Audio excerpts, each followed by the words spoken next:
BookTube. I'm here with my January TBR. I am a little bit late, but oh well. I actually have physical copies of the books here, of a few of them. The rest are going to be on my e-reader. And the first one I've already lent out, and I've already finished it. So the first book I wanted to read and have already read is Unbroken by Laura Hillenbrand. You've probably heard of this book because it was just made into a movie, directed by Angelina Jolie. It's the true story of Louis Zamperini, who was an Olympic runner, and then he got stranded on a raft for 43 days in the Pacific Ocean in World War II and was captured and held in a POW camp in Japan, and went through a whole bunch of stuff and eventually came back home. And it's a beautiful story, really well written, but I'll do a separate review of that. I don't want to talk too much about it.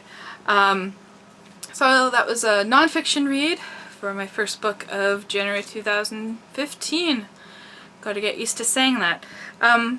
My main goal this month is to read the books that I got for Christmas, to get a jump on the books that I'm reading for this course in Australian literature that I am taking, and to start knocking books off of my challenge. So Unbroken I got for Christmas, and then I got Mall Lockdown by Joe Schreiber. It's a Star Wars novel, obviously. For Christmas, my brother asked me for a list of books that I wanted, and I told him I'd rather him, instead of buying me like 5 books off my list, to go and pick out 1 or 2 books for me that, you know, he kind of read the back of and thought I would like. And he knows that Darth Maul is my favorite character, and I'm absolutely in love with Star Wars. So this was one of his picks for me, and I'm going to be reading that next. So we got some science fiction there. Next is going to be a challenging classic novel. It's The Sound and the Fury by William Faulkner. I see some people on BookTube are reading this already. I planned to read it in December, but it just didn't happen, so it got shifted into January now. I have no idea what it's about. I just know that it's a bit of a challenging read. Next, I'm going to be reading a book on my e-reader, and that's the first Discworld novel I'm going to be reading this year, and that's Mort. I've been looking forward to this ever since I read The Hogfather. Last 2013 I read The Hogfather. Yeah, and it features death, and he's such a great character, so I want to start with the death kind of novels. I've read quite a few Discworld novels already, and I do like the idea of reading them by character breakdown as opposed to in chronological order. The next is another book I got for Christmas called Before I Go to Sleep by S.J. Watson. This is another pick that my brother chose for me. It's a woman who has the inability to form new memories, and she completely depends upon her husband to kind of fill her in on you know, who she is and where she is and who he is and all that kind of stuff. But it seems to be kind of a thriller mystery type thing at the same time. So I'm eager to see what that's about. Definitely a book I wouldn't have picked up for myself, but you know, that's why I liked the fact of, you know, my brother going out and picking something for me. Then I'll be reading Kangaroo, which is a book by D.H. Lawrence, and it's part of the Australian literature course. Now I'm just going to kind of segue to talk a bit more about the Australian literature course.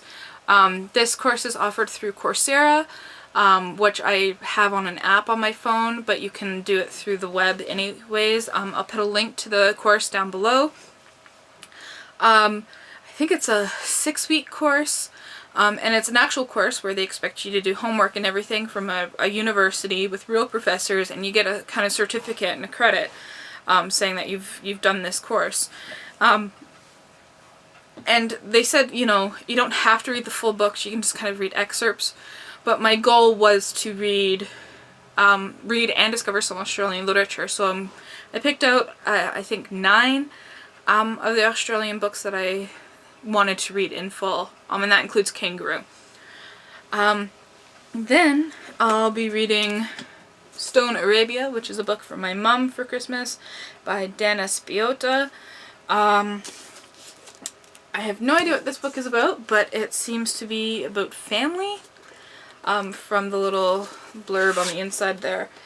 Yeah, and again, another book I have no idea what it's about, but I'm intrigued that someone picked it out for me and that I, you know, maybe like it. Then I'm going to be reading another Australian book, because the course is in March. I want to kind of get these books read before the course begins.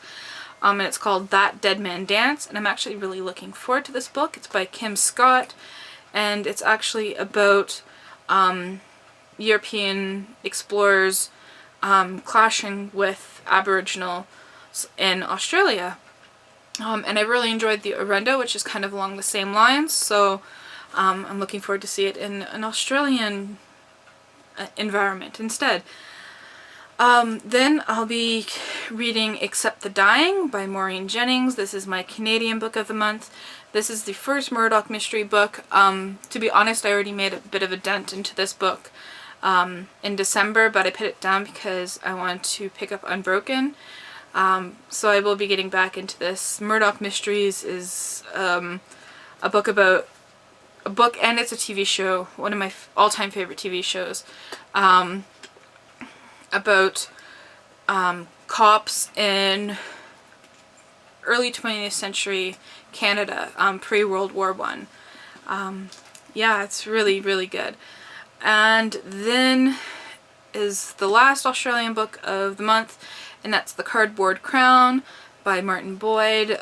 This seems to be a book about 1920s Australia. So I think we're starting off with a bit of historical fiction in this course, and then moving forward. So that gives me a total of 10 books, 3 by women, 7 by men, a total of 3,537 pages.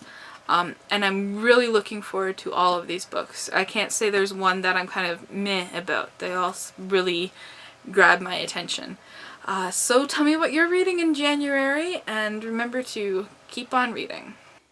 Hey, you might want to check out Pickle's Instagram, Twitter, Goodreads, and other social media links in the description bar underneath.